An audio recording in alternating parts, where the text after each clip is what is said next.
நண்பர்கள் அனைவருக்கும் வணக்கம்.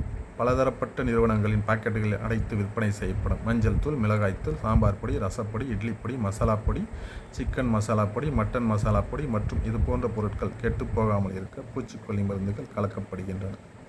ஏற்கனவே விவசாயத்திற்கு யூரியா போன்ற பூச்சிக்கொல்லி மருந்துகள் பயன்படுத்தப்படுகின்றன என்பதை நாம் அறிவோம். ஆகவே மேலும் நாம் இது போன்ற பாக்கெட்டுகளில் அடைத்து வைக்கப்பட்ட மற்றும் பூச்சிக்கொல்லி மருந்துகள் கலந்த பொருட்களை தொடர்ந்து உபயோகிப்பதால் புற்றுநோய் போன்ற குணப்படுத்த முடியாத அபாயகரமான நோய்கள் மனித உடல் உறுப்புகளை அதிவிரைவாக பாதிப்புக்குள்ளாக்கும் என்பதை தயவு செய்து புரிந்து கொள்ளும். அது மட்டுமின்றி பாக்கெட்டுகளில் விற்கப்படும் பொருட்களை வாங்கும்போது அதற்கான செலவும் அதிகமாகிறது. அதிகப்படியான பணத்தை செலவு செய்து அதிவேகமாக நோய்களை வரவழைத்துக் கொள்ளும் இந்த சூழ்நிலை தேவைதானா?